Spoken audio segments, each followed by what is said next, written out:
এ মুহূর্তে সব করতে বড় খবর, অবশেষে আরাবুল আইএসএফে যোগ দিয়েছে। এর আগে আমি আপনাদের কাছে বলেছিলাম,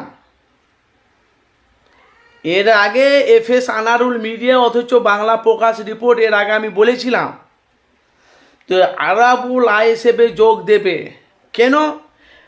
এর আগে দেখেছিলাম নওশাদ সিদ্দিকীকে বলেছিল কিছু সাংবাদিক মিডিয়া, আপনি কি আরাবুলকে নেবেন? নওশাদ বলেছিল আমি আরাবুলকে নেব না। বলছি তো আমি নেব না। কিছুদিন আগে কয়েকটা ভিডিও ভাইরাল হলো, আরাবুল জেল খেটেছে, জেল থেকে আসার পর বলেছিল সাংবাদিক ভাই আপনি আরাবুলকে নেবেন, নওশাদ বলছে দুবার বলছে নেব না।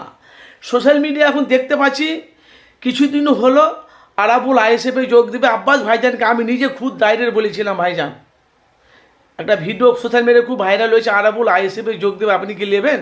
নওশাদকে বলেছিল, নওশাদ সিদ্দিকী বলছে নওশাদ আমি বলতে পারবো না, আমাদের দলের প্রতিষ্ঠা, আমাদের দলের আমার বড় ভাইজান জানে। আর নওশাদ আব্বাস সিদ্দিকী ভাইজানকে আমি বলেছিলাম, আব্বাস সিদ্দিকী ভাইজান বলছি এর খবর আমি জানি না, বলতে পারবো না আমি, কিন্তু আগে দল থেকে উনি আগে পুরো বঞ্চিত হয়ে বাতিল হয়ে আসুক, আমাদের কাছে আসুক, তখন আমরা দেখছি নেব কি না নেব। কিন্তু ফুরফুরা শরীফে আরাবুল, ফুরফুরা শরীফে আরাবুল, এর ভেতরে কত ঘাপলা চলছে বুঝতে পারছেন?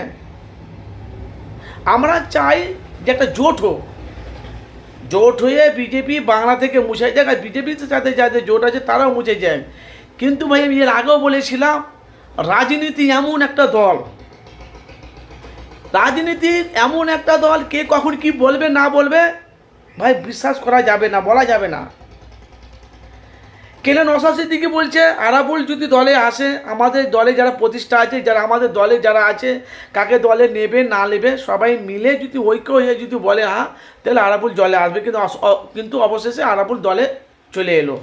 ফুরফুরা শরীফে এসেছে আরাবুল, আজকে উপচে পড়া মানুষের ঢল, উপচে পড়া মানুষের ভিড়।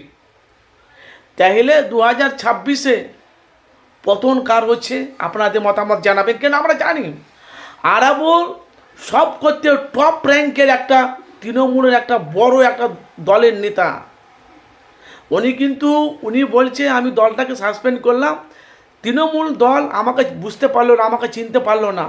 আর এখন দেখছি 294টার মধ্যে সিটের মধ্যে একটা সিট নওশাদ সিদ্দিকী, ছেলেটা ভালো, তার কাজকর্ম, তার ব্যবহার, কথাবার্তা দেখতে পাচ্ছি। এই জন্যে আজকে তৃণমূলের দলটাকে বহিষ্কৃত করে, আমার তৃণমূল দলটাকে বঞ্চিত করে আমি আইএসএফে। কিন্তু ক্যানিং পূর্বে প্রার্থী হবে আরাবুল, আইএসএফের প্রার্থী হবে ক্যানিং পূর্বে আরাবুল, ক্যানিং পূর্বে প্রার্থী হবে আরাবুল, ক্যানিং পূর্বে। আপনাদের মতামত জানাবেন। তাহলে 2026-এ তাহলে জোর লড়াই ভাই, আপনাদের মতামত জানাবেন। কয়টা সিট পাবে? এরা তো সব জোট করছে। আর এদিকে হুমায়ুন ঘুম কেড়ে নিয়েছে, এদিকে নওশাদ ঘুম কেড়ে নিয়েছে। আপনাদের মতামত জানাবেন।